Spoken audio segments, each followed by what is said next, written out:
Hari ini Kak Rahma akan review materi tentang Geometry of Polygon. Ini di SD udah pernah nih. Jadi Kak Rahma hari ini cuma mereminder ulang gitu ya. Nah, dalam Geometry of Polygon ada beberapa poin yang akan kita pelajari. Pertama ya tentang review geometry fact ya. Kemudian kita fokus ke triangle-nya, ke isosceles dan quadratic triangle, juga angle of inside polygon. Oke, nah yang pertama Kak Rahma hari ini kita yang A dulu nih tentang review of geometrical fact ya. Nah, jadi apa aja sih yang mau Kak Rahma review gitu ya. Nih jangan dilupain ya. Jadi mulai dari angle ya. Nah, dalam angle tuh ada namanya revolution, straight angle sama right angle ya. Satu revolution tuh angle-nya berapa sih? Satu revolution itu 360 degree ya, 360 derajat.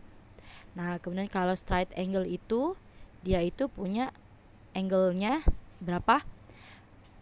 Straight angle atau setengah lingkaran gitu ya, setengah turn, setengah putaran, dia itu angle-nya 180 degree. Nah, kalau right angle udah jelas ya, seperempat right angle itu artinya seperempat turn atau seperempat lingkaran, dia itu adalah 90 degree. Oke, dan ada istilah lagi apa? Acute, obtuse, sama reflex ya.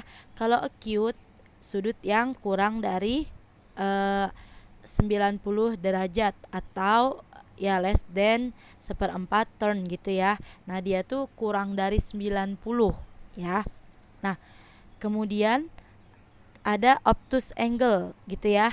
Obtuse angle itu dia yang lebih dari 90 gitu ya, tapi kurang dari 180 gitu ya. Jadi dia di antara seperempat turn and setengah turn gitu ya. Jadi Miss kalau 90 apa? Obtuse atau acute? 90 ya right angle, 180 straight angle gitu ya. Dia tidak disebut obtuse atau acute. Jadi ingat, acute kurang dari 90, kalau obtuse lebih dari 90 tapi kurang dari 180. Kemudian ada reflex di mana dia sudutnya lebih besar dari 180 kayak gitu ya. Nah, lanjut angle pairs ya. Nah, di angle pairs ada apa sih? Nah, kita lihat nih. Two angle with size that add to 90. Jadi kalau ada dua angle yang dijumlahkan hasilnya adalah 90, itu namanya komplementari ya. Jadi komplementari itu ada dua buah sudut, nah dijumlahkan hasilnya 90. Nah, kalau misalnya two angle with size that add to 180, jadi kalau ada dua angle dijumlahkan hasilnya 180, itu namanya suplementari gitu ya. Nah, vertically opposite itu apa? Occur whenever two line intersect ya, nih namanya vertically opposite.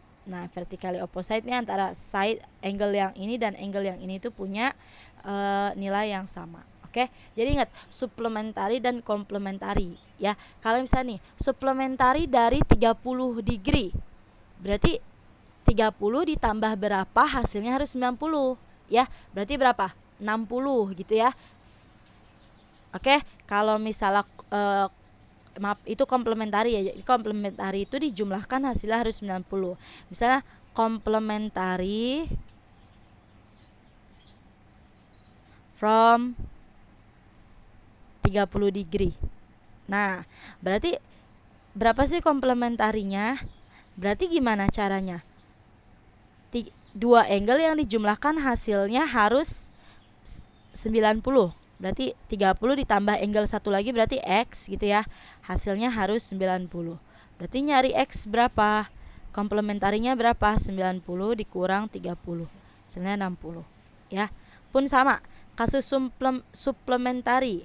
Suplementari dari 120 misalnya. Berarti 120 ditambah X hasilnya 180. Berarti X ya 180 dikurang 120 gitu ya. Hasilnya berapa? 60 gitu ya. Lebih jelasnya lagi nanti di latihan.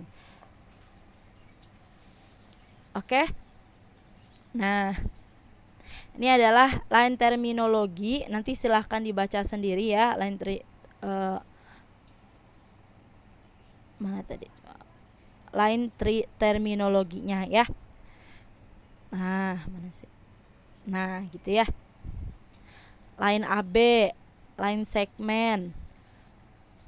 Terus ada lagi concurrent line, collinear point gitu ya. Silahkan dibaca istilah-istilah teorinya kayak gitu. Oke. Oke. Nah, sekarang geometrical theorem gitu ya. Angle at a point. Nah, nih kalau ada kayak gini, mereka dijumlahkan, hasilnya berarti 360 degree gitu ya. Angle on a straight line. Nah, kalau ini straight line, mereka dijumlahkan A tambah B, hasilnya adalah 180. Kayak gitu. Terus apalagi nih? Vertically opposite angle. Angle A sama angle B punya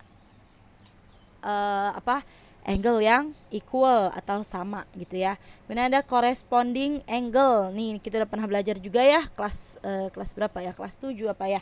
Nih. Corresponding angle nih ya. Dia juga kalau angle saling corresponding gitu ya, dia punya angle yang equal atau sama. Berarti A sama B nilainya sama kayak gitu ya. Terus ada alternate angle. Itu. Oke. Nah, mana lagi nih? Corresponding angle, kemudian ada alternate angle.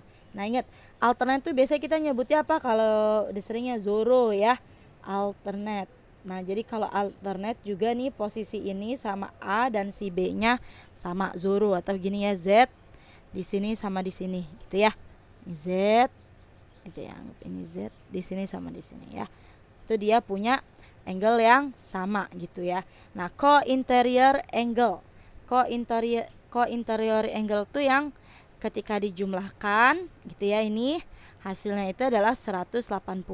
Jadi atas bawahnya itu harus parallel lines, dan angle-angle yang di dalam co-interiornya ini dijumlahkan hasil 180.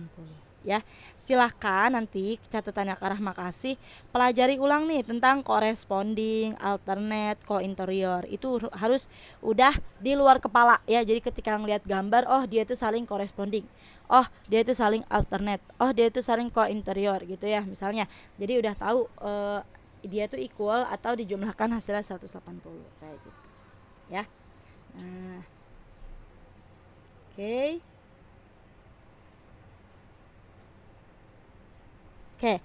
Oke, kalau udah selesai, ini tentang Kak Rahma awal-awal ini masih menjelaskan tentang mereview geometrical teori ya, teori geometrik. Nah, nanti dari teori-teori ini coba kerjain dulu latihan awalnya. Habis itu baru kita fokus ke bangunan-bangunan tertentu, mulai dari triangle, isosceles triangle, kemudian apalagi shape yang lebih dari yang punya banyak sisi gitu ya, dan kuadrilateral kayak gitu. Nah, oke, setelah mendengar penjelasan Kak Rahma, bisa langsung mulai kerjain exercise 9A-nya di grup, nanti Kak Rahma kirim ya. Oke, kalau ada yang nggak ngerti juga silahkan langsung tanya Kak Rahma ya. 9A kalau ada yang nggak ngerti bisa langsung tanya Kak Rahma.